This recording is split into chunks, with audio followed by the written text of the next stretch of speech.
क्रतुर्देवानामृक्तः अग्निस्तु विश्वस्तमः।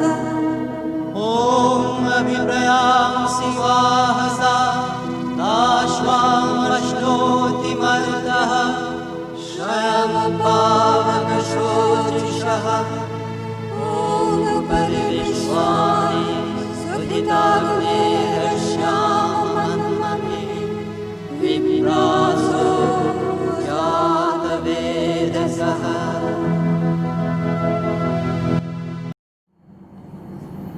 करुणामयी माँ परम प्रभु श्री अरविंद सावित्री अध्ययन वर्गर समस्त भाई भणी माने आमे पूर्वर पढ़िले जे आलोकपुत्री सावित्री एक विशेष उद्देश्य नहीं पृथ्वीर रूपांतर कार्य निजको सामिल कले मनुष्यर एक सहायक सर्वसमर्थ माँ भली एक शक्ति नहीं से आसीथिले किंतु तांको कार्यटी को मनुष्य तो बुझीपारा नहीं बरं पृथ्वी को से अवतरण करथिबा कारणरू पार्थिव जीवनर सकल दुख दुख को से निज भितर वर्ण कले आउ मनुष्यर सुख दुख को भोग कले ता फलरे तांकर वास्तविक पतन तो है नहीं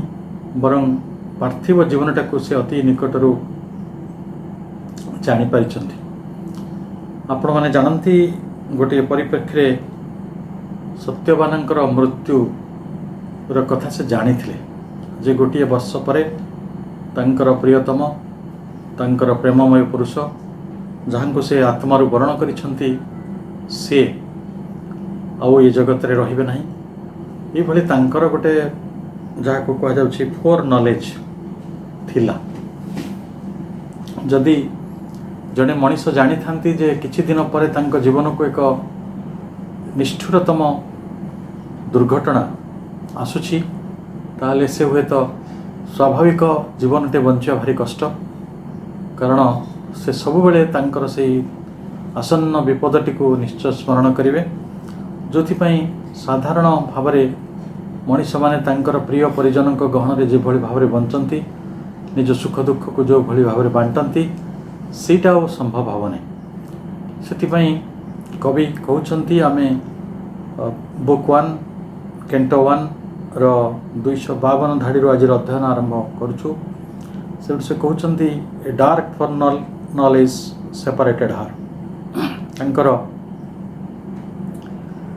गोटे फोर नॉलेज थिला पूर्व ज्ञान से पूर्व ज्ञानटी डार्क निराशा जर्जरित तमसा जर्जरित सी तांको सेपरेटेड हार तांको पृथक कर रखिथिला काहाटर पृथक कर रखिथिला ना फ्रॉम ऑल ऑफ सही मानक ठारू समस्त सही मानक ठारू she was the star and stay से जो मानक आखिर तारा थिले एवं सी जहाँकर सब आश्रय थिले तांकर जो माने आश्रय थिले सेमानंक ठारू से अलग रहउथिले हम सेमानंकर सुख दुख रे सामिल हवा भारी जटिल कहीं ना गोटे वेदनार गोटे आसन्न विपदर बोझ तांको ऊपर थिला से विषय से सचेतन थिले सेथिपाई से कठोररू कठोरतम साधना करुथिले निज भितरे से नीरव रही से भली एक आसन्न विपद को किभली सामना करेंगे से निज भितर प्रस्तुति होथिले तेणु from all of she was the star and star जो माने तांकर से आखिर तारा थिले से जो मानकर आश्रय थिले बा तांको पई जो माने आश्रय थिले समस्त ठारू से दूरे दूरे रहउथिले सेपरेटेड हार एटा किए सेपरेट करुथला ना तांकर पाई आसुथिबा जो आसन्न विपद जोटा डार्क फॉर नॉलेज पूर्व ज्ञान जोटा रही जे आसंता समय रे तांको पाई एभली गोटे दुर्घटना आसुची सेथिपाई स्वाभाविक भाव रे से तांकर अति निकट प्रिय परिजन ठारू एक प्रकार दूरे करी रहउथिले एवं तांकर जो साधना जो कार्यटी से करियाक आसीचंती पृथ्वी पृष्ठ को मृत्यु को किभली प्रेमर मार्ग रे जय करा जिवो ସେଇ କାମଟି ସେ କରିବାକୁ ତାଙ୍କ ସାଧନାଟିକୁ ସେ ଅବ୍ୟାହତ ରଖିଥିଲେ। Too great to impart the peril and pain. ତେଣୁ ବହୁତ ଜଟିଳ ଯେ ଏଭଳି ଗୋଟେ ବିପଦକୁ ପ୍ରକାଶ କରିବା। ପେରିଲ୍ ଆଣ୍ଡ ପେନ୍, ତାଙ୍କ ଭିତରେ ଯେଉଁ ବିପଦ ଆସୁଥିଲା ଆଉ ସେ ଯେଉଁ କଷ୍ଟଟା ପାଉଥିଲେ, ସେଇ କଷ୍ଟଟାକୁ ପ୍ରକୃତରେ ଟୁ ଗ୍ରେଟ୍ ଟୁ ଇମ୍ପାର୍ଟ, ତାକୁ ପ୍ରକୃତରେ ପ୍ରକାଶ କରିବା, ତାକୁ ପରିପ୍ରକାଶ କରିବା ସତରେ ବହୁତ ଜଟିଳ, ବହୁତ ଜଟିଳ। In her torn depths she kept the grief to come. ତେଣୁ ତାଙ୍କର ଯେଉଁ ଗଭୀର ବିଦୀର୍ଣ୍ଣ ଗଭୀରତା, ଅନ୍ତରତଳଟି ବିଦୀର୍ଣ୍ଣ ହୋଇଯାଉଛି। କାରଣ ସିଏ ହୁଏତ ଏଇ ପୃଥିବୀର ଯେଉଁ ନିୟତିର ଯେଉଁ ଅଛି ରହିଛି ନିଷ୍ଠୁରତମ ନିୟତି, ତାର ମୃତ୍ୟୁ ଭଳି ଗୋଟେ ଭୀଷଣ ବିପଦକୁ ହୁଏତ ତାଙ୍କୁ ଜୟ କରିପାରନ୍ତି ନ ପାରନ୍ତି, ସେଇଭଳି ଗୋଟେ ଆଶଙ୍କା ଥାଇପାରେ। ଏବଂ ଯେ ସବୁଠାରୁ ପ୍ରିୟ ମଣିଷଟିକୁ ହରାଇ ବସିବାର ଯେଉଁ ଯନ୍ତ୍ରଣା, ଗ୍ରିଫ୍, ସେଇଟା ବି ତାଙ୍କ ଭିତରେ ରହିଥିଲା। ଯେଉଁଥିପାଇଁ କିଭଳି ଭାବରେ ସେ ଆକୁ ଅତିକ୍ରମ କରିବେ, କିଭଳି ଭାବରେ ତାଙ୍କ ଇପ୍ସିତ କାର୍ଯ୍ୟଟି ସେ ଯେଉଁଟା ସେଥିରେ ସଫଳ ହେବେ, ଏଇଭଳି ଗୋଟେ ଚିନ୍ତା ତାଙ୍କ ବିଦୀର୍ଣ୍ଣ ଅନ୍ତରତଳ, ଦ ଟର୍ନ ଡେପ୍ଥସ୍। ଅନ୍ତର ସବୁବେଳେ ଗଭୀର, ସେଇଟା ପୁଣି ବିଦୀର୍ଣ୍ଣ ହୋଇଅଛି। ତାରି ଭିତରେ ସେ କେପ୍ଟ ଦି ଗ୍ରିଫ୍ ଟୁ କମ୍। ଯେଉଁ ଦୁଃଖଟି ଆସୁଛି ସେଇ ଦୁଃଖଟାକୁ ସେ ସାଇତିକି ରଖୁଥିଲେ। ଏଇ ଜଗତରେ ଅନେକ ଲୋକ ଏହା କରିପାରନ୍ତି ନାହିଁ। ସମସ୍ତଙ୍କ ଜୀବନକୁ ଦୁଃଖ ଆସେ, କିନ୍ତୁ ଦୁଃଖଟାକୁ ଅନ୍ତର ତଳେ ସାଇତି ରଖିବା, ମୋଟେ ବିଦ୍ରୋହ ନ କରିବା, ମୋଟେ ବାହାରେ ବିଚଳିତ ନ ହେବା, ଗୋଟେ ବ୍ୟସ୍ତ ବିବ୍ରତ ଅବସ୍ଥାରେ ଅନ୍ୟମାନଙ୍କୁ ଗୋଟେ ଚିନ୍ତିତ କରିବା, ଏଭଳି ଗୋଟେ ପରିସ୍ଥିତି ଆମେ କରିପାରୁନି। କାରଣ ଯେହେତୁ ସାବିତ୍ରୀ ହେଉଛନ୍ତି ସେଇ ସ୍ୱର୍ଗରାଜ୍ୟର ଦେବକନ୍ୟା, ଯିଏ ଏଇ ପୃଥିବୀ ଉପରେ ଯାହା କରିବାକୁ ଆସିଛନ୍ତି ସେ ବିଷୟରେ ସଚେତନ ଥିଲେ। ତେଣୁ ସେ ଏଡ଼େ ବଡ଼ କାର୍ଯ୍ୟଟି ଉଠାଇ ପାରୁଥିଲେ। ତେଣୁ ଆମେ ଯେଉଁମାନେ ଟିକେ ଦୁଃଖରେ ବ୍ୟସ୍ତ ହୋଇପଡ଼ୁ, ଆଉ ଆମେ ସମସ୍ତଙ୍କୁ କହିବୁଲୁ ଦେଖ ମୋର ଏଇଭଳି ଦୁଃଖ ହେଇଛି, ଆଉ ସେମିତି ଦୁଃଖଟା ହୁଏତ ଆମ ମନଟାକୁ ହାଲକା କରିଦିଏ। ଆମେ ଏମିତି ଭାବୁ, ଆମକୁ ମନସ୍ତତ୍ତ୍ୱବିତ୍ମାନେ ବି ସେଇ କଥା କହୁଛନ୍ତି। ଆମେ ଯେତେବେଳେ ଆମେ ଦୁଃଖଟାକୁ ସେୟାର କରିଦେଉ ସେତେବେଳେ ଆମକୁ ଟିକେ ଭଲ ଲାଗେ। କିନ୍ତୁ ସାବିତ୍ରୀ କ୍ଷେତ୍ରରେ ଏଇଟା ବିପରୀତ ଥିଲା। କାରଣ too great to impart the peril and pain, ସେ ଯେଉଁ ଯନ୍ତ୍ରଣାଟି ପାଉଥିଲେ, ସେ ଯେଉଁ ଦୁଃଖଟି ପାଉଥିଲେ, ସେଇଟା ପ୍ରକୃତରେ କାହା ଘରେ ପ୍ରକାଶ କଲେ କେହି କିଛି ବୁଝିବେ ନାହିଁ। କାରଣ ସେ ତ ପୁରା ସମସ୍ତେ ଜାଣନ୍ତି। ଯେଉଁଦିନ ତାଙ୍କ ବାପା, ତାଙ୍କ ମା' ଦେବର୍ଷି ନାରଦ ତାଙ୍କୁ ମନା କରିଥିଲେ ଯେ ସାବିତ୍ରୀଙ୍କୁ ଯେ ତୁମେ ସତ୍ୟବାନଙ୍କୁ ବିବାହ କରେ ନାହିଁ, କାରଣ ତୁମ ବର୍ଷେ ପରେ ବିଧବା ଯୁଗ ତୁମର ଅଛି, ସତ୍ୟବାନ ନାମକ ଏଇ ଯେଉଁ ରାଜପୁତ୍ର ବଞ୍ଚିବେ ନାହିଁ। କିନ୍ତୁ ସେ ସ୍ୱୀକାର କରିଥିଲେ, କାରଣ ତାଙ୍କର ଆତ୍ମା ସେତେବେଳେ ତାଙ୍କୁ ବରଣ କରିସାରିଥିଲା ପ୍ରେମର ପ୍ରତିଦେବତା ଭଳି। ତେଣୁ ସେଥିରୁ ଆଉ ସେ ଫେରି ପାରିନଥିଲେ। ଏଇ ବର୍ଷେ କାଳ ତାଙ୍କର ସୁନ୍ଦର ଦାମ୍ପତ୍ୟ ଜୀବନଟିକୁ ସେ ଗୋଟେ କେମିତି ଭୋଗିଥିବେ ତାହା ତ ଈଶ୍ୱର ଜାଣନ୍ତି। କେବଳ ଗୋଟିଏ ଆସୁଥିବା ଆଗତ ଭବିଷ୍ୟତକୁ ଯେଉଁ ଦୁଃଖଟି ଆସୁଛି, ଯେଉଁ ବୈଧବ୍ୟ ଯୁଗଟି ଆସୁଛି, ସତ୍ୟବାନଙ୍କ ସହିତ ବିୟୋଗର କଥାଟି ଆସୁଛି, ସେଇ ବେଦନାଟିକୁ ସେ ବରଣ କରିଥିଲେ ନିଜ ଭିତରେ। ମାନେ in the torn depths of his of her କ'ଣ କୁହାଯିବ ମାଇଣ୍ଡ, ଯେଉଁଥିରେ ଯେଉଁ ଦୁଃଖଟି ଆସୁଛି, ଆଉ ଏଇ ଦୁଃଖଟା ବରଣ କରିବା ଭିତରେ, ଦୁଃଖଟା ଯଦି ଆପଣ ନିଜ ଭିତରେ ସାଇତି ରଖିଥିବେ, ସେତେବେଳେ ଜଣେ ଗୋଟେ ସ୍ୱାଭାବିକ ଜୀବନ ବଞ୍ଚୁଛି ବୋଲି କୁହାଯିବ ନାହିଁ। ସେଇଭଳି ଗୋଟେ ଅସ୍ୱାଭାବିକତା ତାଙ୍କୁ ତାଙ୍କର ପ୍ରିୟ ପରିଜନମାନଙ୍କ ଠାରୁ, ସେ ଯେଉଁମାନଙ୍କ ଆଖିର ତାରା ଥିଲେ, ସେ ଯେଉଁମାନଙ୍କର ଆଶ୍ରୟ ଥିଲେ, ସମସ୍ତଙ୍କ ଠାରୁ ଅଲଗା କରି ରଖିଥିଲେ।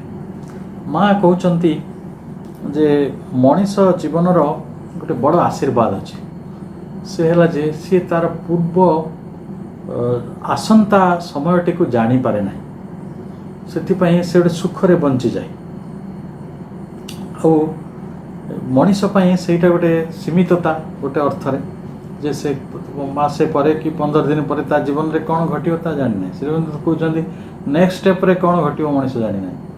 କିନ୍ତୁ ଯଦି ମଣିଷ ଜାଣେ ବି ଯେ କ'ଣ ତାର ଆଗାମୀ ସମୟରେ ଘଟିବା ଯାଉଛି, ତାହେଲେ ବୋଧେ ସେ ଜୀବନ ବଞ୍ଚିବାଟା ଛାଡ଼ିଦେବ। ମୁଁ ଆପଣଙ୍କୁ ଗୋଟେ ଭଲ କଥା କହିବାକୁ ଚାହେଁ ଯେ ଯକ୍ଷ ଦେବତା ଯେତେବେଳେ ଧର୍ମରାଜ ଯୁଧିଷ୍ଠିରଙ୍କୁ ପ୍ରଶ୍ନ ପଚାରିଲେ ଏ ପୃଥିବୀର ସବୁଠାରୁ ବଡ଼ ବିସ୍ମୟ କ'ଣ, ସେ ତାଙ୍କର 10ମ ପ୍ରଶ୍ନର ଉତ୍ତରରେ କହୁଛନ୍ତି ଏ ଜଗତର ସବୁଠାରୁ ବଡ଼ ବିସ୍ମୟ ଏଇଆ ଯେ ମଣିଷଟି ସବୁଦିନ ତା ଆଖିରେ ମୃତ୍ୟୁ ଦେଖୁଛି, ତା ପ୍ରିୟ ପରିଜନଙ୍କ ମୃତ୍ୟୁ ହେଉଛି, ତା ଚାରିକଡ଼େ ମୃତ୍ୟୁ ଘଟୁଛି, ମୃତ୍ୟୁର ଖବର ତା ପାଖରେ ଅଛି, କିନ୍ତୁ ସେ କେବେ ନିଜେ ବିଶ୍ୱାସ କରିପାରେନି ଯେ ତାକୁ ଦିନେ ବି ସେଇ ସମାଧାନରେ ଯିବାକୁ ପଡ଼ିବ ଆଉ ଶ୍ମଶାନରେ ସେ ଜଳିବ ଆଉ ତାକୁ ବି ମରିବାକୁ ପଡ଼ିବ। ଏଇ ବିଶ୍ୱାସଟି ସେ କରିପାରୁନି। ଏଇଟା ହେଲା ଗୋଟେ ବଡ଼ ଆଶ୍ଚର୍ଯ୍ୟଜନକ କଥା। ତାହେଲେ ମଣିଷ ପାଇଁ ଏଇଟା କ'ଣ କୃପା ନୁହେଁ? ଯଦି ସେ ଜାଣନ୍ତା ମାସେ ପରେ ମୋ ଗୋଡ଼ ଭାଙ୍ଗିଯିବ କି ମାସେ ପରେ ମୋର ଏଇ ସବୁ ହାନି ହେବ, ମୋର ଏଇଭଳି ଅପମାନ ହେବ, ମୋତେ ଏଇଭଳି ଦୁଃଖ ମିଳିବ, ତାହେଲେ ସେ ସେଇ ସବୁ ଚିନ୍ତାରେ ତା'ର ବର୍ତ୍ତମାନଟିକୁ ସବୁବେଳେ ହରେଇ ବସନ୍ତା। ସେଇଭଳି ପୂର୍ବ ଜ୍ଞାନ ନଥାଇ ମଧ୍ୟ ଯେଉଁ ଭବିଷ୍ୟତ ଉପରେ ମନୁଷ୍ୟର କିଛି ବି ନିୟନ୍ତ୍ରଣ ନାହିଁ, ସେଭଳି ଭବିଷ୍ୟତ ଜ୍ଞାନ ନଥାଇ ମଧ୍ୟ ସେ ଭବିଷ୍ୟତର ଚିନ୍ତାରେ ସମୟଟିକୁ ସବୁବେଳେ ଅତିବାହିତ କରେ ଏବଂ ମଣିଷ ଅତୀତର ପ୍ରତିକ୍ରିୟା ଭିତରକୁ ପ୍ରବେଶ କରେ, ବର୍ତ୍ତମାନରେ ବଞ୍ଚିପାରେ ନାହିଁ। ଏଇଟା ଗୋଟେ ପ୍ରକାର ଅସୁବିଧା ମଣିଷ ପାଇଁ। କିନ୍ତୁ ସତରେ ଯଦି ମଣିଷକୁ ପୂର୍ବ ଜ୍ଞାନ ଦିଆଯାଇଥାନ୍ତା, ବର୍ଷେ ପରେ କ'ଣ ହେବ, 2 ବର୍ଷ ପରେ କ'ଣ ହେବ, 3 ବର୍ଷ ପରେ କ'ଣ ହେବ, ତାହେଲେ ସେ କ'ଣ ନା ସେଇ ଚିନ୍ତାରେ ତା'ର ବେଶୀ ସମୟ ଚାଲିଯାଆନ୍ତି। ମନେ କରନ୍ତୁ ଜଣେ ବାପା ତା'ର ଗୋଟେ ଛୋଟ ପିଲାମାନେ ଅଛନ୍ତି, ତାଙ୍କୁ କୁହାଯିବ ଯେ 2 ବର୍ଷ ପରେ ତୋର ଗୋଟେ ପିଲାର ଗୋଟେ ବଡ଼ କ୍ଷତି ହେବ, ସେଟା ଜୀବନ ହାନି ହେଇପାରେ, ସ୍ୱାସ୍ଥ୍ୟ ହାନି ହେଇପାରେ, କିଛି ଗୋଟେ। ତାହେଲେ ଦେଖନ୍ତୁ ବାପାଟି ଆଉ ଭଲକେ ବଞ୍ଚିପାରିବ କି? ଖାଲି ସେଇ ଚିନ୍ତାରେ ହିଁ ସବୁବେଳେ ରହିବ ଯେ ସେ କେଉଁ ଦିନ ମୋର ସେଇ ହାନିଟି ଆସିବ। କିନ୍ତୁ ସାବିତ୍ରୀଙ୍କ କ୍ଷେତ୍ରରେ ଏ କଥା ଗୋଟେ ବ୍ୟତିକ୍ରମ, କାରଣ ସାବିତ୍ରୀ ତ ମନୁଷ୍ୟ ନୁହନ୍ତି, ସିଏ ଗୋଟେ ବିରାଟ କାର୍ଯ୍ୟ କରିବା ପାଇଁ ସ୍ୱଇଚ୍ଛାରେ ଏ ପୃଥିବୀରେ ଅବତରଣ କରିଛନ୍ତି। ତେଣୁ ମାନସିକ ତନୁରେ ଥାଇ ମଧ୍ୟ ଦୁଃଖକୁ କିଭଳି ସାମ୍ନା କରାଯାଏ, ଆଗତ ଭବିଷ୍ୟତକୁ ନିଜ ହୃଦୟ ପେଟି ଭିତରେ ଚାବି ଦେଇକି ରଖିକି କିଭଳି ଭାବରେ ସାଧନା କରାଯାଇପାରେ, ସେଇ କଥାଟି ମଣିଷକୁ ଶିଖେଇଛନ୍ତି। ତେଣୁ ଆମେ ପୂର୍ବ ଜ୍ଞାନ ପ୍ରାପ୍ତ କରିବା ପରେ ପୃଥିବୀର ଯେଉଁ ବର୍ତ୍ତମାନ ପରିସ୍ଥିତିରେ ରହିଛି ତା ଅନୁସାରେ ଭଗବାନଙ୍କ ଇଚ୍ଛାକୁ କାର୍ଯ୍ୟକାରୀ କରିବାକୁ ବଞ୍ଚି ରହିବାର ଯେଉଁ ବ୍ୟବସ୍ଥା ଯଦି କେବେ ମଣିଷ ଜୀବନକୁ ଆସେ, ତାହେଲେ ମଣିଷ ଦିବ୍ୟଜ୍ଞାନୀ ହେବ। ସେଭଳି ଦିବ୍ୟଜ୍ଞାନ ଯଦି ମଣିଷର ହେଲା, ତାହେଲେ ସିଏ ସ୍ୱୟଂ ସମ୍ବିତ ସମ୍ପନ୍ନ ହୋଇଯିବ।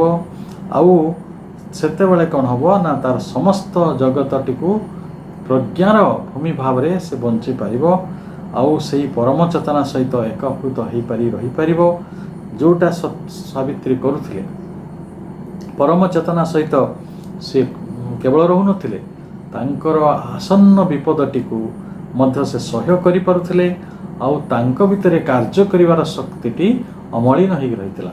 ସେ କେବେ ନିଜକୁ ଗୋଟେ ବିଷାଦ, ଯେଉଁଟା ଆଜିକାଲି ଯେମିତି ଗୋଟେ କ'ଣ କୁହାଯାଏ, ଆମେ ହୋପଲେସନେସ୍, ଡେସ୍ପାୟାର, ଏଙ୍ଗଜାଇଟି, ଡିପ୍ରେସନ୍, ଏସବୁ ନୂଆ କନସେପ୍ଟ ଏ ପୃଥିବୀରେ ଉଠି ଆସୁଛି ଏବେ। ଯେ ଜୀବନଟିକୁ ନେଇ ମଣିଷ କେତେ ବାଟରେ ପୀଡ଼ିତ ହୋଇ ରହିଛି, ନିଜେ ନିଜକୁ ଆତ୍ମପୀଡ଼ନ ଦେଉଛି, କେତେ ପ୍ରତିକ୍ରିୟା ଦ୍ୱାରା ଆମେ ନିଜେ ନିଜ ଜୀବନକୁ ସମ୍ପର୍କକୁ ସବୁ ଜାଳି ପୋଡ଼ି ଦେଉଛୁ। ତେଣୁ ଏଇଭଳି ଗୋଟେ ପରିସ୍ଥିତିରେ ସାବିତ୍ରୀ କେତେ ଇକ୍ୱିପୋସ୍, କେତେ ଶାନ୍ତ, କେତେ ପ୍ରଶାନ୍ତ, କେତେ ଶରତ ସ୍ନିଗ୍ଧ, ଏ କଥା ଆମେ ବର୍ଣ୍ଣନା ଭିତରେ ପଢ଼ିଛୁ। As one who watching over men left behind, ये ମଣିଷ ଗୁଡ଼ିକ କ'ଣ ହୁଅନ୍ତି ନା ସବୁବେଳେ ଯେହେତୁ ଯିଏ ନିଜର ଫୋର୍ ନଲେଜ୍ ନାହିଁ, ଭବିଷ୍ୟତର ଜ୍ଞାନ ନାହିଁ, ତା ପାଖରେ ପ୍ରଜ୍ଞା ଦୃଷ୍ଟି ନାହିଁ, ସେତେବେଳେ ସେ କ'ଣ ମଣିଷଟି left blind, men left blind, ମଣିଷଟି ସବୁବେଳେ କ'ଣ ଅନ୍ଧ ହେଇକି ରହିଯାଇଛି। ଯଦି ରହିଯାଇଛି, ତାକୁ ଏଇ ଅନ୍ଧ ହେଇକି ରହିଯାଇଥିବା ମଣିଷ, ଯାହା ପାଖରେ ଆତ୍ମଜ୍ଞାନ ନାହିଁ, ପ୍ରଜ୍ଞା ସମ୍ପନ୍ନ ସେ ନୁହେଁ, ଈଶ୍ୱରଙ୍କୁ ନେଇ ଯେ ବଞ୍ଚୁ ନାହିଁ, ଯିଏ ତା'ର କାର୍ଯ୍ୟ କରିବାର, ସହ୍ୟ କରିବାର ଏକ ବିରାଟ ଶକ୍ତିକୁ ସେ ନିଜ ଭିତରେ ଆପଣାର କରୁନାହିଁ, ସେଇଭଳି ମଣିଷକୁ ସେ ଦେଖୁଛନ୍ତି। ଆଉ ଦେଖି କ'ଣ କରୁଛନ୍ତି ନା takes of the load of an unwitting race. Unwitting race, wit କହିଲେ ଆମେ ଜାଣିଛୁ ବୁଦ୍ଧିମାନତା, ଅନୱିଟ୍ ନିର୍ବୋଧତା। ଏଇ ନିର୍ବୋଧ ଜାତି ଅନୱିଟିଂ ରେସ୍, ମଣିଷକୁ ଅନୱିଟିଂ ରେସ୍ କୁହାଗଲା। ତ ସେଇ ଯେଉଁ ନିର୍ବୋଧ ମଣିଷ, ଯିଏ ନିଜର ଭାର ଉଠାଇବା ନିଜେ ଜାଣିନାହିଁ, ନିଜେ ନିଜର ଦାୟିତ୍ୱ ନେବା ଶିଖିନାହିଁ, ତ ନିଜେ ତାର ଭାରଟିକୁ ଲୋଡ୍ ଟେକ୍ସ, ସେ ତା ଭାରଟିକୁ ନିଜ କାନ୍ଧକୁ ଉଠାଇ ନେଲେ। ଅର୍ଥାତ୍ ପୃଥିବୀରେ ସାବିତ୍ରୀଙ୍କର ଅବତରଣର ବଡ଼ କାରଣ ଥିଲା ଯେ ଏଇଭଳି ଅନ୍ଧ ନିୟତିର ଭିତରେ ବାସ କରୁଥିବା ମଣିଷ ତାକୁ କେବଳ ଦେଖିବା ନୁହେଁ, ତାକୁ ତାର ନିର୍ବୋଧତା ସତ୍ତ୍ୱେ, ତାର ଅଜ୍ଞାନତା ସତ୍ତ୍ୱେ ତାକୁ ନିଜର କାନ୍ଧ ଉପରକୁ ଉଠେଇ ନେବା, ନିଜର ଗୋଟେ ଭାର ଭାବରେ ଏଜ୍ ଏ ଲୋଡ୍ ତାକୁ ସେ ନିର୍ବୋଧ ଜାତିର ଭାରଟିକୁ ସେ ନିଜେ ବହନ କଲେ। ଯେ ମଣିଷର ଅଜ୍ଞାନତାଟାକୁ ସ୍ୱୀକାର କଲେ, ମଣିଷର ଇତରତାଟାକୁ ସ୍ୱୀକାର କଲେ, ମଣିଷର ଅକୃତଜ୍ଞତାଟାକୁ ସ୍ୱୀକାର କଲେ, ମଣିଷର ଯେଉଁ ଅନ୍ଧ ଜୀବନ ପଦ୍ଧତିଟାକୁ ଗୋଟେ ପ୍ରକାର ସ୍ୱୀକାର କଲେ ଯେ ହଁ ମଣିଷ ଏଇ ବାଟରେ ବଞ୍ଚୁଛି, ତା ଆସନ୍ନ ବିପଦଟିକୁ ନା ସେ ଦେଖିପାରୁଛି ନା ଆସନ୍ନ ବିପଦଟି ଜାଣିଲେ ସେ ତାକୁ ସହ୍ୟ କରିପାରିବ। ଏଇଭଳି ପରିସ୍ଥିତିରେ ମଣିଷ ଅଛି। ହାର୍ବରିଂ ଏ ଫୋ ହୋମ୍ ୱିଥ୍ ହାର୍ ହାର୍ଟ ସି ମଷ୍ଟ ଫିଟ୍। ଇଏ କିଭଳି କଥା? ଗୋଟେ ଜ୍ଞାନ ଯେତେବେଳେ ଅଜ୍ଞାନତାକୁ ସ୍ୱୀକାର କରୁଛି ଆଉ ଯେତେବେଳେ ଆଲୋକ ଅନ୍ଧାରକୁ ସ୍ୱୀକାର କରୁଛି, ଯେତେବେଳେ ଗୋଟେ ଅପୋଜିଟ୍ ଦେବତା ସିଏ ହେଲେ ଗୋଟେ ଶକ୍ତି ଆଉ ମଣିଷ ଅନ୍ଧ ମଣିଷ ସିଏ ଗୋଟେ ଶକ୍ତି, ତାର ଦାୟିତ୍ୱଟି ନେଉଛନ୍ତି, ତାର ଗୋଟେ ରୂପକ ଦିଆହେଉଛି। ଏଇଟା କେମିତି ନା ଜଣେ ତା ଶତ୍ରୁକୁ ଆଶ୍ରୟ ଦେଉଛନ୍ତି। ହାର୍ବରିଂ ଏ ଫୋ, ଗୋଟେ ଶତ୍ରୁକୁ ଆଶ୍ରୟ ଦେଲା ଭଳି କଥା।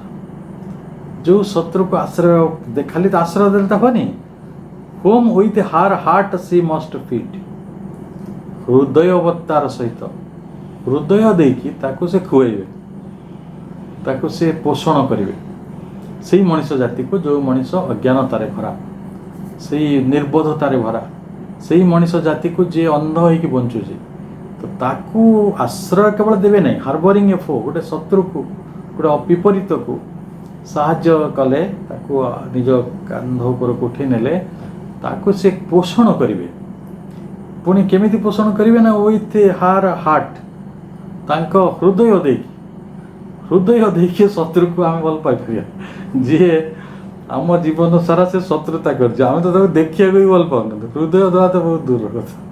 ତେଣୁ ମାଙ୍କର ଯେତେବେଳେ ସାବିତ୍ରୀ ମଣିଷ ଜାତିକୁ ଆଶ୍ରୟ ଦେବେ, ମଣିଷ ଜାତିର ଦୁଃଖ କଷ୍ଟ ସତ୍ତ୍ୱେ ମଣିଷ ତାଙ୍କୁ ଯେତେ ଭୁଲ ବୁଝୁ ଯେମିତି ବୁଝୁ, ତ ତା ସତ୍ତ୍ୱେ ସିଏ ତାଙ୍କୁ ପୋଷଣ କରିବାର ଦାୟିତ୍ୱଟିକୁ ନେଇଛନ୍ତି। unknown her act, unknown the doom she faced।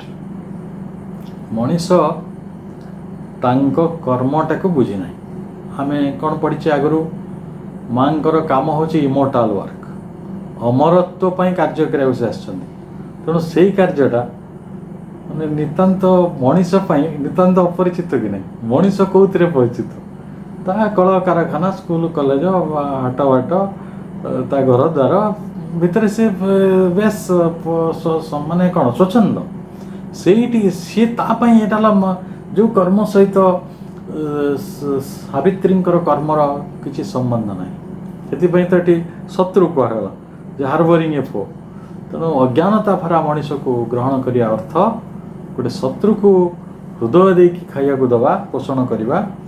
ଆଉ ସିଏ ପୁଣି ସେଇ ମଣିଷ ତାଙ୍କ କାମ ବିଷୟରେ କିଛି ଜାଣିନାହିଁ। unknown her act, unknown the doom she faced। ସେ କିଭଳି ଭାବରେ ଗୋଟେ ବିଧି ନିର୍ଦ୍ଦିଷ୍ଟ ଦୁର୍ଭାଗ୍ୟ ବା ଗୋଟେ ଅପବିଧିକୁ ଭୋଗୁଛନ୍ତି, ସେଇ କଥା ବି ମଣିଷ ପାଇଁ ଅଜଣା। କାରଣ ଯେ ଯେତେବେଳେ ମୃତ୍ୟୁ ଭଳି କଥାକୁ ସେ ବିଜୟ କରିବାକୁ ଯାଉଛନ୍ତି, ଏଇ ମରଣଶୀଳ ପୃଥିବୀରେ ଅମରତ୍ୱକୁ ପ୍ରତିଷ୍ଠା କରିବାକୁ ଯାଉଛନ୍ତି, ଇଏ ହେଉଛି ତାଙ୍କ ଇମୋର୍ଟାଲ ଆର୍କ। ସେଇ ଇମୋର୍ଟାଲ ୱାର୍କକୁ ବା ଆକ୍ଟକୁ ମଣିଷ ବୁଝି ନାହିଁ। ଖାଲି ବୁଝି ନାହିଁ, ସିଏ ଯେଉଁ ଅପଭାଗ୍ୟଟି ଭୋଗୁଛନ୍ତି ତାଙ୍କ ଭିତରେ କ'ଣ ଦୁଃଖ ଅଛି, ତାଙ୍କ ଭିତରେ କ'ଣ ଚେତନା ରହିଛି, ତାଙ୍କ ଭିତରେ କ'ଣ ଚିନ୍ତା ରହିଛି, ସେ କଥା ମଧ୍ୟ ସେ ବୁଝିପାରେ ନାହିଁ। unhelped she must foresee and dread and dare। ସବୁଠାରୁ ଦୁର୍ଭାଗ୍ୟର କଥା, ସେ ଯେଉଁ କାମରେ ଅଛନ୍ତି ସେଇ କାମରେ ମଣିଷ ତାଙ୍କୁ ସାହାଯ୍ୟ କରିପାରିବ ନାହିଁ। ଅନହେଲ୍ପଡ୍। ଆଉ ସେ ବିନା ସାହାଯ୍ୟରେ ସି ମଷ୍ଟ ଫୋର୍ସି, ସେ ଆଗକୁ ଦେଖିବେ, ପୁଣି ଡ୍ରେଡ୍ ଆଣ୍ଡ ଡେୟାର, ତାରି ଭିତରେ ସେଇ ବିପଦ ଭିତରେ ବି ସାହସର ସହ ଚାଲିବେ। ଦେଖନ୍ତୁ, ଏତେ ବେଶୀ ଅଜ୍ଞାନତା ଏ ପୃଥିବୀରେ ଅଛି, এই ଜଡ଼ ଜୀବନରେ ଅଛି, এই ଜଡ଼ତା ଭିତରେ ଅଛି। ଏଇଭଳି ଗୋଟେ ଜଡ଼ ଜୀବନକୁ ବା ଜଡ଼ ସତ୍ତାକୁ ଚେତନା ସତ୍ତାରେ ପରିଣତ କରିବା, এই ଅଜ୍ଞାନତାକୁ ପ୍ରଜ୍ଞାରେ ପରିଣତ କରିବାର ଦୁରୂହ କାର୍ଯ୍ୟଟିକୁ ସେ ଉଠେଇଛନ୍ତି। ଏବଂ এই କାର୍ଯ୍ୟରେ ସେ ଯେଉଁମାନଙ୍କ ପାଇଁ କାର୍ଯ୍ୟ କରୁଛନ୍ତି ସେମାନେ କେହି ସାହାଯ୍ୟ କରିବେନି, ତାଙ୍କ ପାଖରେ ସାହାଯ୍ୟ କରିବାର କ୍ଷମତା ନାହିଁ।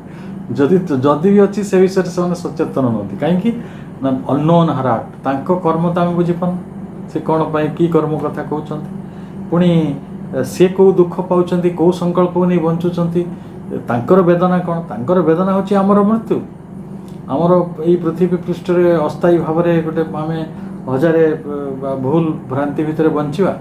ତେଣୁ ଏଇ କଥାଟିକୁ ସେ କେବଳ ଦେଖୁନାହାନ୍ତି ଏବଂ ସାହସର ସହିତ ସେ ଆଗକୁ ଗତି କରୁଛନ୍ତି। ତେଣୁ ଯେଉଁମାନଙ୍କୁ ସେ ଅନ୍ଧ ନିୟତି କବଳରୁ ମୁକ୍ତ କରିବାକୁ ଆସିଛନ୍ତି ସେମାନେ ତାଙ୍କ କାମଟା ବୁଝିପାରୁନାହାନ୍ତି, ତାଙ୍କ କାର୍ଯ୍ୟ ବିଷୟରେ ସେମାନେ ଅଜ୍ଞ ଅଛନ୍ତି। ତେଣୁ ସେ ଗୋଟେ ଶତ୍ରୁତା ଭଳିଆ କଥା। ତେଣୁ ଅଜ୍ଞାନତାରେ ସିଏ କିନ୍ତୁ ଆମ ଭଳି ଅଜ୍ଞାନତା ଭରା ଶତ୍ରୁମାନଙ୍କୁ କୋଳେଇ ନେଇଛନ୍ତି। ତାଙ୍କ ହୃଦୟ ଦେଇକି ସେ ଆମକୁ ପୋଷଣ କରୁଛନ୍ତି, ପରିବର୍ଦ୍ଧିତ କରୁଛନ୍ତି ଏବଂ ଆମମାନଙ୍କର ବିନା ସାହାଯ୍ୟରେ ସିଏ ସେଇ ବିରାଟ ବିଜୟ ପାଇଁ ଅଣ୍ଟା ଭିଡ଼ିଛନ୍ତି।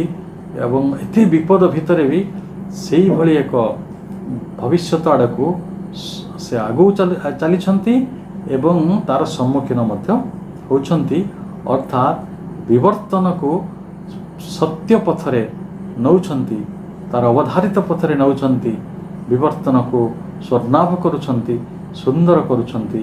ଫଳତଃ ମଣିଷ ଯେଭଳି ତାର ସୁଫଳ ଗୁଡ଼ିକ ପାଇପାରିବ।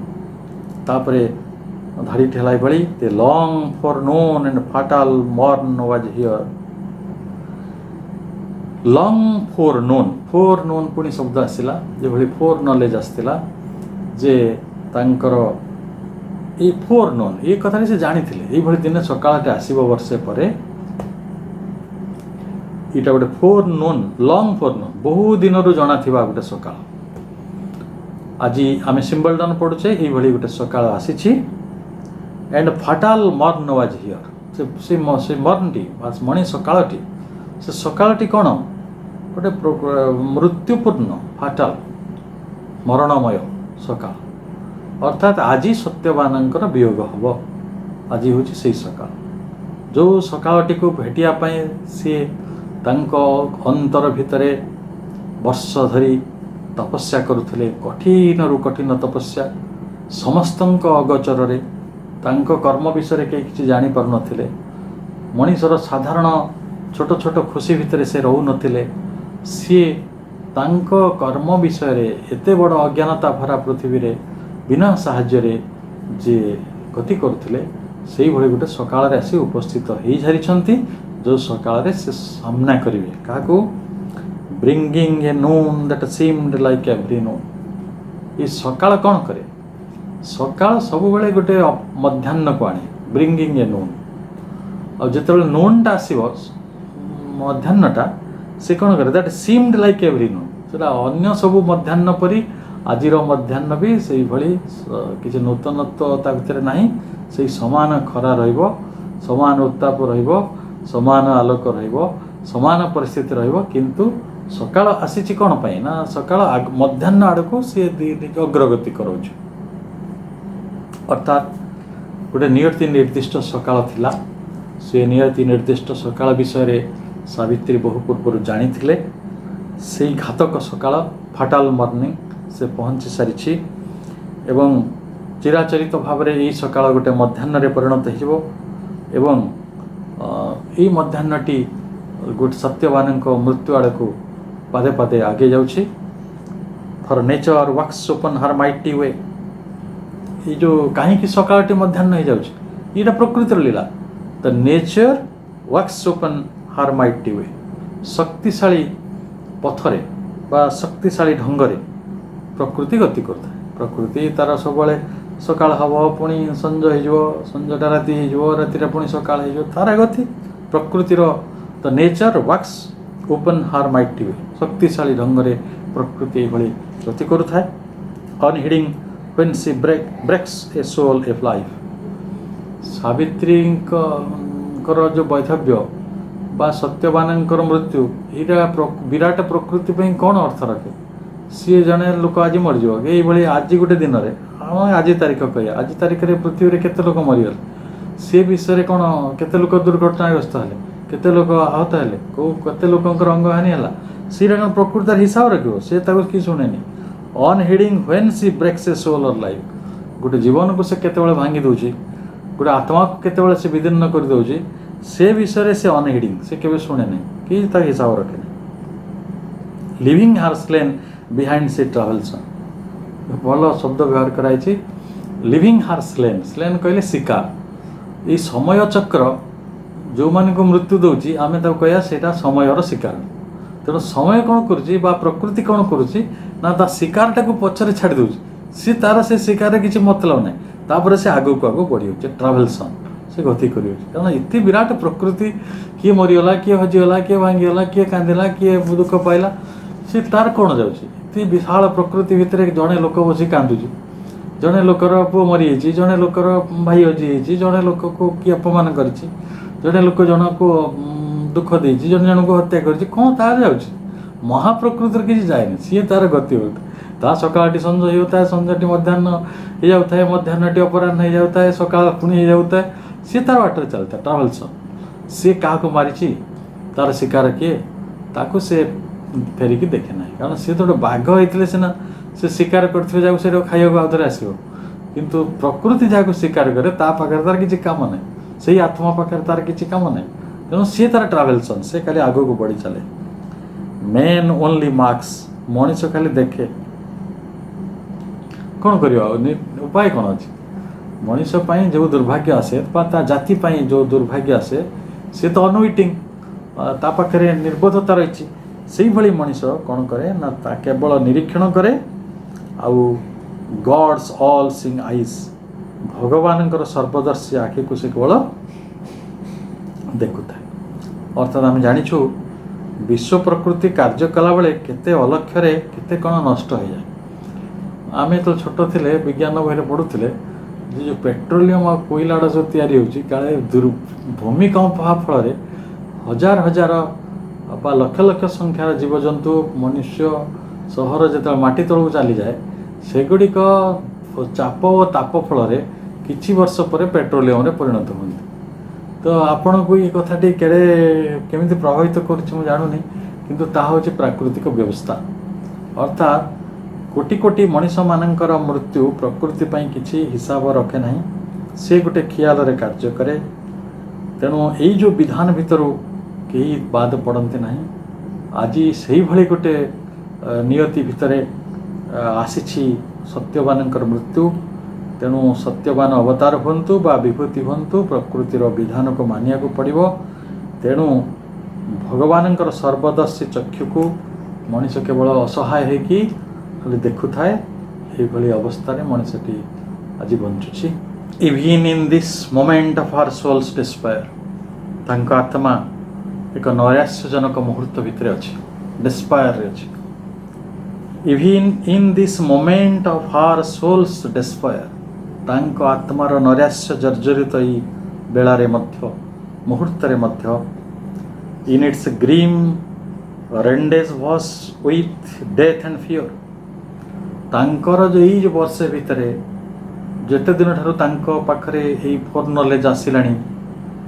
ये जो फोर नून अवस्था तांको पाखरे रही जे तांको ये भली एक विराट वैधव्यर मुहूर्त को सामना करने को पड़ो ताको अतिक्रम करने को पड़ो ताले सी डेथ ऑफ फियर मृत्यु आउ भयर मिलन स्थल रे अछंती से मिलन स्थलटी होची ग्रीम घोर घोर भीषण भीषण जंगल आम कहू तेणु रेंडेज भस गोटे बड़ भल शब्द मिलन स्थल ये जीवन रे समावेशित होची मिलित होची किए भय आ मृत्यु आ बेसी किसी मिलन होनी तेणु भय आ मृत्युर जो आत्मार नैराश्य जर्जरित मुहूर्त से कहगला जे भय आ मृत्युर गोटे मिलन स्थल हो जाए जीवन सी पुणी घोर भीषण भयंकर से देखुंट नो क्राय ब्रोक फ्रॉम हार लिप्स तांको ओठरू टिके भी कांदना के शुणी ना ଯେ ସେ ବାହୁନୁଛନ୍ତି। ହୁଏ ନା ଆମେ ଧର ହସ୍ପିଟାଲ ଯାଇଛେ, ଯେ ଡାକ୍ତର କହିଥିଲେ ତୁମକୁ ଗୋଟେ ଦୁରାରୋଗ୍ୟ ବ୍ୟାଧି ହେଇଛି, କ୍ୟାନ୍ସର ହେଇଛି କି ତୁମ କିଡ଼ନୀ ଖରାପ ହେଇଛି, ତୁମର ଆୟୁଷ ଆଉ ଅଳ୍ପ ଦିନ। ତାପରେ ଆମେ କ'ଣ କରୁ? ବାହୁନୁ ନା, ଚିତ୍କାର କରି କାନ୍ଦୁ ନା। ଅନେକ ଲୋକ ସେୟା କରନ୍ତି।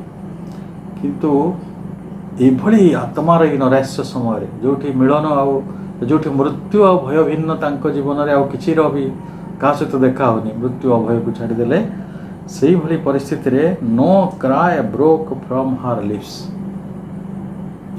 ଗୋଟେ କାନ୍ଦଣାର ଗୋଟେ ସ୍ୱର ବି ତାଙ୍କ ଓଠରୁ ଝରି ପଡ଼ିନାହିଁ। ନୋ କଲ୍ ଫର୍ ଏଡ୍, ସେ ସାହାଯ୍ୟ ବି କାହାକୁ ମାଗିନାହାନ୍ତି। କ'ଣ କିଏ ସାହାଯ୍ୟ କରିପାରିବ? ମୃତ୍ୟୁ ପାଖରେ କ'ଣ ନିଦାନ ଅଛି? ଜଣେ ମଣିଷ ମରିବାକୁ ଅଛି, ମୃତ୍ୟୁ ତ ଗୋଟେ ଲାଷ୍ଟ ସଲ୍ୟୁସନ୍ ମଣିଷ ପାଇଁ, ତାର ଏଠି କିଛି ନିଦାନ ହିଁ ନାହିଁ ଯେ ମଣିଷ ତାର ମୃତ୍ୟୁ ହାତରୁ ଫେରି ଆସିପାରିବ। ତେଣୁ ଏଡ୍ କହିଲେ ସାହାଯ୍ୟ, ତେଣୁ ସେ ସାହାଯ୍ୟ ବି ମାଗିନାହାନ୍ତି। She told the secret of her ଓ ଟୁ ନନ୍, ଓ କହିଲେ ଦୁଃଖ ବେଦନା, ସେ ତାଙ୍କର ଗୁପ୍ତ ବେଦନାର କଥା, ଏଇ ଯେଉଁ ଗୁପ୍ତ ବେଦନାର କଥା, ସିକ୍ରେଟ୍ ଓ ଯେଉଁ ସେ ଜାଣନ୍ତି ଯଦି ଗୋଟେ ଦୁର୍ଗତିର ସମୟ ମୋ ପାଇଁ ଆସୁଛି, ଏଇ ସକାଳ ହେଇସାରିଛି ବା ସକାଳ ପୂର୍ବରୁ ତାର ବହୁ ଦିନ ଧରି ତାଙ୍କ ମନ ଭିତରେ ଯାହା ଚାଲିଛି ସେଟା ସେ କୌଣସି କଥାଟା ସେ କାହାକୁ କହିନାହାନ୍ତି। C told the secret of her ଓ ଟୁ ନନ୍, କାହାକୁ ବି କହିନାହାନ୍ତି ନିଜ ଜୀବନର ଏଇ ରହସ୍ୟକୁ ଆଉ ଏଇ ଗୁପ୍ତ ଦୁଃଖଟାକୁ। କାମ୍ ୱାଜ୍ ହର୍ ଫେସ୍, ତାହେଲେ ଯଦି ସେ କହୁନାହାନ୍ତି, କାନ୍ଦୁନାହାନ୍ତି, ତାହେଲେ କ'ଣ ହୁଅନ୍ତା? ତାଙ୍କ ଯନ୍ତ୍ରଣା ଜର୍ଜରିତ ମୁହଁଟା ତ ସମସ୍ତଙ୍କୁ ଦିଶୁଥାନ୍ତା। ବେଦନା କ୍ଲିଷ୍ଟ ମନ ଆମେ ଦେଖିଛୁ। ଜଣେ ଲୋକ ଜାଣନ୍ତି 2 ମାସ ପରେ ତାଙ୍କର ମୃତ୍ୟୁ ହେଇଯିବ, ସେ କେବେ ହସନ୍ତି କି? କେବଳ ମୃତ୍ୟୁ ଚିନ୍ତାରେ ହିଁ ଥାନ୍ତି। କିନ୍ତୁ ଏଇଠି ସାବିତ୍ରୀଙ୍କର ବର୍ଣ୍ଣନା କରାହେଉଛି। କାମ୍ ୱାଜ୍ ହାର୍ ଫେସ୍, ତାଙ୍କ ମୁଖମଣ୍ଡଳ ଅତ୍ୟନ୍ତ ଶାନ୍ତ ଥିଲା। କରେଜ୍ କେପ୍ଟ ହାର୍ ମ୍ୟୁଟ୍, ତାଙ୍କ ଭିତର ସାହସ ତାଙ୍କୁ ନିରବ କରି ରଖିଥିଲା, ମ୍ୟୁଟ୍ କରି ରଖିଥିଲା। ଯଦି ତାଙ୍କ ଭିତରେ ସାହସ ନଥାନ୍ତା, ସେଇ ସାହସଟା କ'ଣ ହୁଅନ୍ତା ନା ଅନ୍ୟ ପାଖରେ ଆମେ ଖାଲି ଦୁଃଖ ଗୁଡ଼ା କହି ବୁଲନ୍ତୁ, ଜାଣିଛୁ ନା ଏ କଥା ସେ କଥା। ଏଇ ଯେଉଁ କରେଜଟି, ଏଇଟା ଗୋଟେ ସାଧାରଣ କରେଜ ନୁହେଁ, ସାଧାରଣ ସାହସ ନୁହେଁ। ଏ ବିଷୟରେ ମା ଚମତ୍କାର ଭାବରେ କହିଛନ୍ତି, ଏଟାକୁ ହେଲା ଇଣ୍ଟିଗ୍ରାଲ କରେଜ। ସେ 14th ଭଲ୍ୟୁମ୍ରେ କହୁଛନ୍ତି ଯେ whatever the domain, whatever the danger, the ଆଟିଚ୍ୟୁଡ୍ remains the same, calm and assured. ଦୁଃଖଟା ଯେତେ ଭୟାନକ ହଉ, ପରିସ୍ଥିତି ଯାହା ବି ହେଇଥାଉ, ତାହେଲେ ଆମକୁ କିନ୍ତୁ ଏଭଳି ଗୋଟେ ମନୋଭାବ ପୋଷଣ କରିବାକୁ ପଡ଼ିବ ଯାହା ସ୍ଥିର, କାମ୍ ଆଉ ସୁନିଶ୍ଚିତ, ଏସ୍ୟୁର୍ଡ ହେଇକି ରହିଥିବ, ଯାହା ଭଗବାନଙ୍କ ଉପରେ ସେଇ ଭରସାଟା ଥିବ ଏବଂ ରିମେନ୍ସ ଦି ସେମ୍, ସେଟା କେବେ ବଦଳୁ ନଥିବ। ତେଣୁ ଯେ କେତେବେଳେ ଏଇ କଥା ସମ୍ଭବ, ମାଆଙ୍କୁ ଯେତେବେଳେ ପ୍ରଶ୍ନ ପଚରା ହେଲା ଯେ ଗଭୀର ବିପଦରେ ବି ଆମେ, ଗଭୀର ଦୁଃଖରେ ବି, ଗଭୀର ଯନ୍ତ୍ରଣାବୋଧ ଭିତରେ ବି ଆମେ ଆନନ୍ଦଟାକୁ ରଖିପାରିବା, କାମ୍ ରହିପାରିବା, ଆମ ମୁଖମଣ୍ଡଳଟିରେ କିଛି ପରିବର୍ତ୍ତନ ହେବନି, ଆମେ ଶାନ୍ତ ରହିପାରିବା, ତାହେଲେ ଏଇ କଥାଟି କେମିତି କରିବା? ଯେଉଁ ଇଣ୍ଟିଗ୍ରାଲ କରେ ଯେ ପରିପୂର୍ଣ୍ଣ ସାହସଟି କେମିତି ଆସିବ? ମା କହିଲେ ଯେ ଯଦି ଆମ ଭିତରେ ଆଧ୍ୟାତ୍ମିକ ସାହସଟି ପ୍ରତିଷ୍ଠିତ, ଚେତନାରେ ପ୍ରତିଷ୍ଠିତ ହୁଏ, ତାହେଲେ ସେଟା ସମ୍ଭବ। ସାବିତ୍ରୀଙ୍କ କ୍ଷେତ୍ରରେ କଥା ଏଇଥିପାଇଁ ଘଟିଥିଲା ଯେ 1 ବର୍ଷ ବ୍ୟାପୀ ସେ ଗଭୀର ସାଧନା କରୁଥିଲେ, ଯାହାଫଳରେ କି ସେ ଏପରି ଏକ ପ୍ରଶାନ୍ତ ଆନନ୍ଦକୁ ନିଜ ଭିତରକୁ ଉତାରି ଆଣିଥିଲେ, ଯାହାଫଳରେ ତାଙ୍କ ଜୀବନରେ ସେଇଭଳି ଗୋଟିଏ ସ୍ଥିରତା ଆଉ ସେଇଭଳି ଗୋଟିଏ ସୁନିଶ୍ଚିତତା ଛାଇ ହେଇକି ରହିଥିଲା। It is only delight, A delight which is strength, endurance and supreme courage, the delight brought by the supramental force। ତେଣୁ ଯେତେବେଳେ ଅତିମାନସ ପ୍ରତିଷ୍ଠିତ ହୁଏ, ଅତିମାନସ ଶକ୍ତି ଆମ ଭିତରେ କ୍ରିୟା କରେ, ସ୍ୱାଭାବିକ ଭାବରେ ସେଇଭଳି ଏକ ଆନନ୍ଦ ଆମ ଭିତରକୁ ଉତାରି ଆସେ। ସେଇ ଆନନ୍ଦ ଆମକୁ କ'ଣ କ'ଣ ଦିଏ ନା ଷ୍ଟ୍ରେଙ୍ଗଥ୍, ବଳ ଦିଏ, ଶକ୍ତି ଦିଏ, ସାମର୍ଥ୍ୟ ଦିଏ, ଆଉ ଏଣ୍ଡୁରେନ୍ସ, ସହିଷ୍ଣୁତା, ଆଉ କ'ଣ ଦିଏ ନା ସୁପ୍ରିମ୍ କରେଜ, ଚରମ ସାହସ ଦିଏ।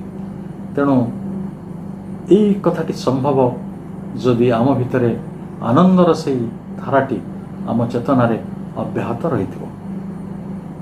ତେଣୁ ସାବିତ୍ରୀ जेहेतु सत्य चेतना को नहीं पृथ्वी को आसीथिले सत्य चेतना तांको भितरे सृष्टिकारी आनंद को जन्म देइथिला से आनंद भितरे साहस सामर्थ्य सहिष्णुता एवं तांकर जो स्थिरता तांको निश्चितता ये सब तांको भितरे रहिथिला तेणु से कौन करथिले ना मर्त्यर वातावरण भितरे जोठी दुख क्लेश छड़ा आ बेसी किसी कथा नहीं तो सेठी मर्त्यर वातावरण भितरे भी कठोर साधना करिया तांको द्वारा संभव होतला।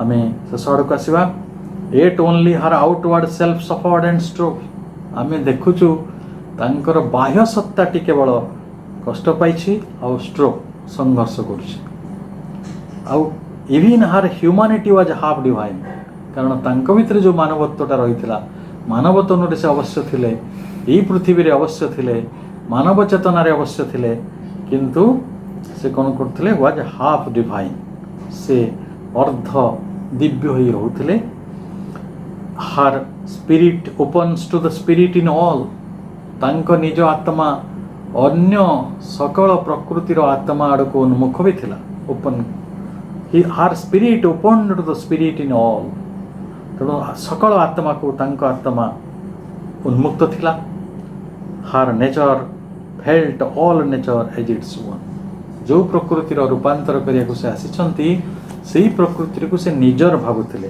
तांकर प्रकृति समग्र विश्व प्रकृति को निजर भावुथिले काहीकि ना सावित्री होचंती परमंकर शक्ति अवतार पृथ्वी रे अज्ञानता और मृत्यु पर विजय हासिल करिया पई एकमात्र प्रेम ही समर्थ आद्या महाशक्ति हेले परमंक जाग्रत क्रियात्मिक शक्ति से होचंती सुप्रीम लव से होचंती विजडम से होचंती पावर तेणु तांकर जो परम प्रेम तांकर प्रज्ञा तांकर शक्ति को से धारण करी अविभाज्य चेतना से सदा विद्यमान तेणु विश्व विवर्तन जो धारा अच्छी से धारा रे से महाशक्ति विश्व जननी रूप से पूर्ण समर्पित है कार्य करुछंती तेणु से जीवसत्ता को प्रेम बस रे बांधि रखिछंती एवं समग्र प्रकृति को निजर बोली मने करुछंती तेणु आज पाई आमर आलोचना टी को आम ये रखुचु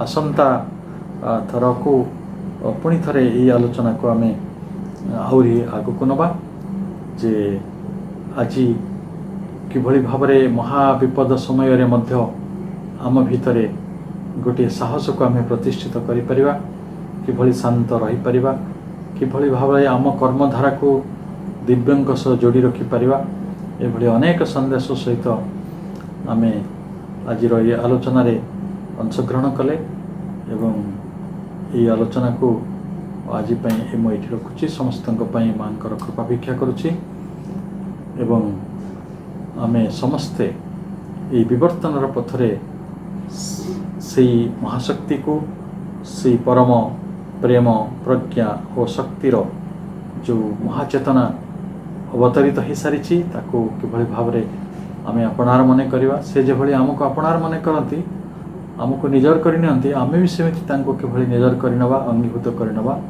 ये एक संकल्प सहित आज वक्तव्य को ये रखिए। धन्यवाद।